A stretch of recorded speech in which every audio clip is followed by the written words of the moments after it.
Look up at any power line, and you'll probably see this. Dozens of birds, just sitting there, on a wire carrying enough electricity to kill a human instantly. So why don't they die? Every single time? The answer involves physics, biology, and one very lucky design flaw. By the end of this video, you'll never look at a power line the same way again. And stick around, because near the end I'll show you when birds actually get electrocuted. It happens more than you'd think. Let's start with the basics. Electricity doesn't want to just sit still. It wants to move from a high energy point to a low energy point. That movement is called current. But current needs a path to travel through. Scientists call that path a circuit. Without a complete circuit, electricity has nowhere to go. Think of it like a locked door with no way through. This one idea is the entire secret behind the bird thing. Power lines carry insane amounts of electrical energy. Some carry over 100,000 volts. That's enough to light up an entire town. But here's the key detail almost nobody thinks about. Voltage alone doesn't shock you. You need current to actually flow through your body. And current only flows if there's a complete loop. Let's slow down on that for a second, because it trips people up. Voltage is like pressure. It's the push behind the electricity. Current is the actual amount of electricity flowing. You can have huge voltage with almost no current flowing at all. That sounds backwards, but it's exactly what happens on a wire with a bird. The voltage in the wire is enormous the whole time. But since the bird isn't part of a loop, almost zero current actually enters its body.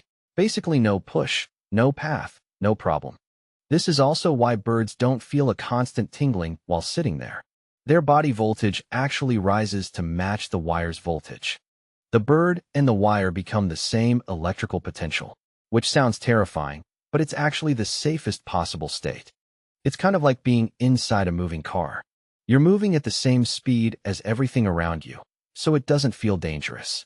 Same idea here, just with electricity instead of speed. And current only flows if there's a complete loop. Here's what a bird actually does on a wire. It lands with both feet on the exact same wire. Not two different wires, just one. This is the whole trick. Electricity is lazy. It always looks for the easiest path. Since both of the bird's feet touch the same point, there's no difference in energy between them. No difference in energy means no reason for current to move. So the electricity just stays in the wire. It completely ignores the bird. The bird isn't part of the circuit at all. It's basically invisible to the electricity, even though millions of volts are running right beneath its feet. That's the entire secret. One point of contact. No loop, no shock. But here's where it gets interesting. This safety trick has one big weakness. Wingspan. Small birds like sparrows and pigeons are almost always safe. Their wings simply aren't long enough to touch two wires at once. But large birds are a different story. Eagles, hawks, owls, even large storks. Their wingspans can stretch over 2 meters wide enough to touch two different wires at the exact same time. And that changes everything. The moment two different wires get connected through a body, a complete circuit is suddenly formed. And that complete circuit means current can finally flow right through the bird's body.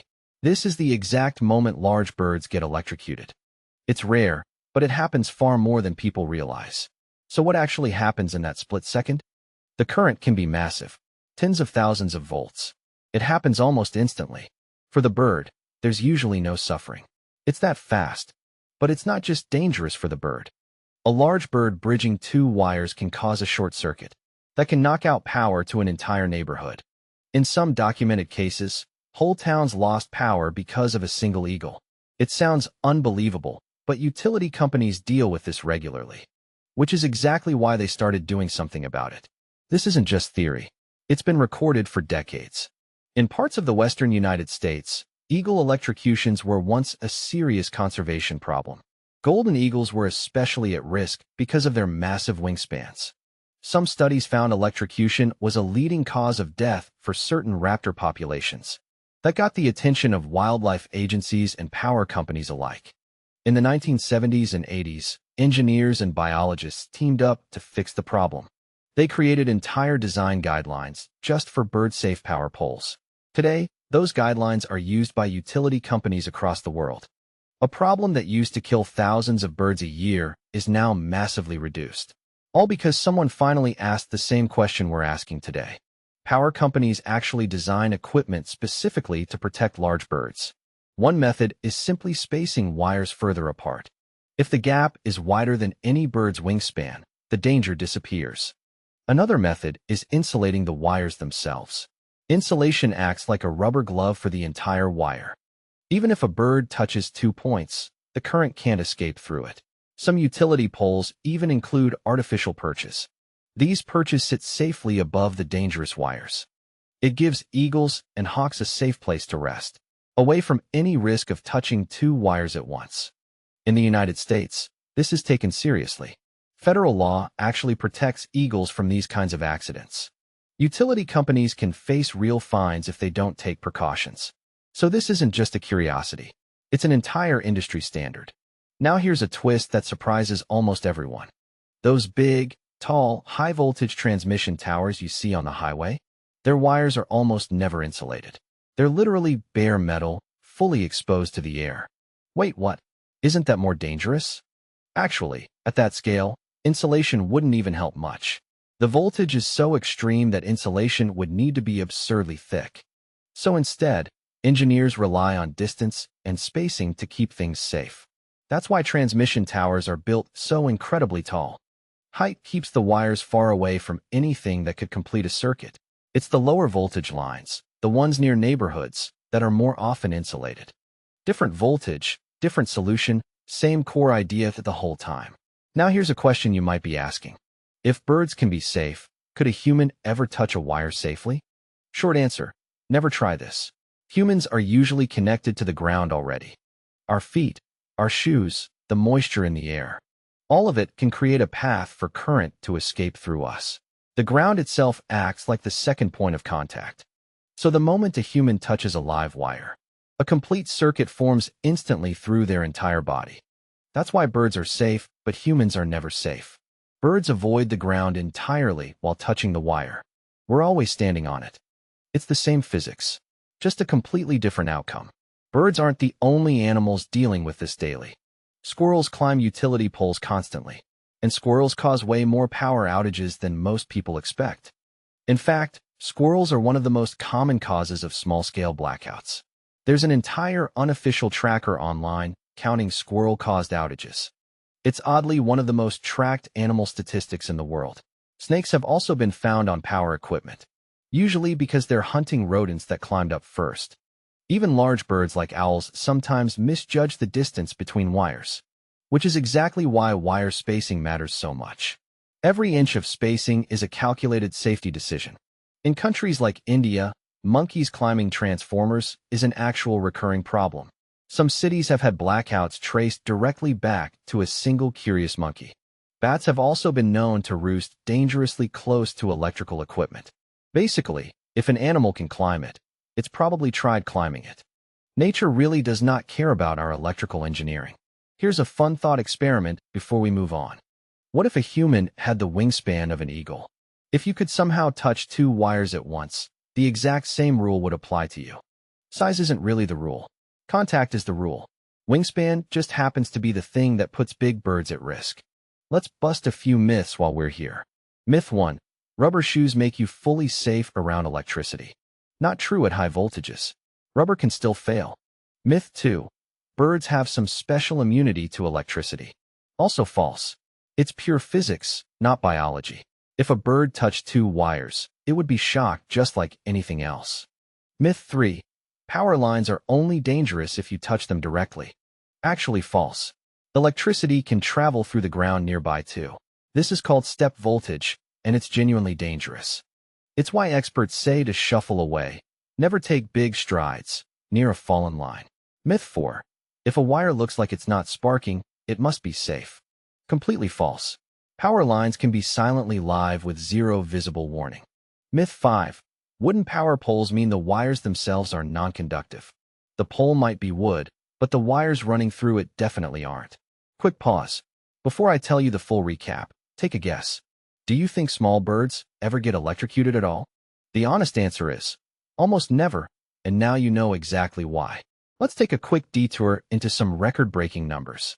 The wandering albatross has the largest wingspan of any living bird, over 3.5 meters from wingtip to wingtip.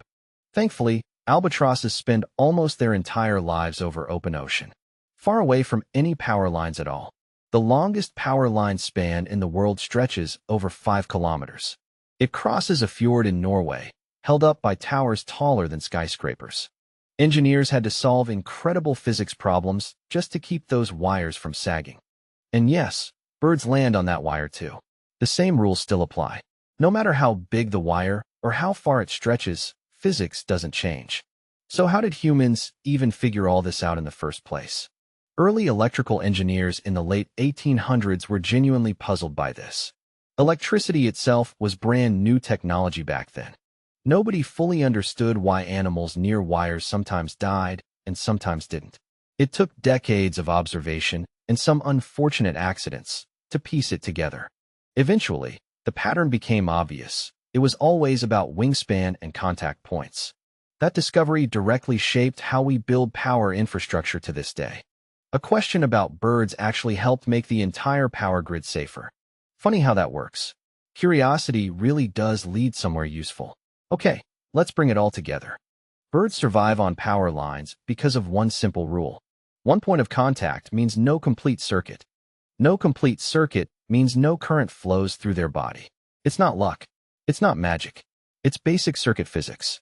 The danger only appears when two different points get connected, which is why only large birds with wide wingspans are ever at risk, and why power companies now design equipment specifically around this fact. From wider spacing, to insulation, to dedicated safe perches, all to keep both the birds and the power grid safe.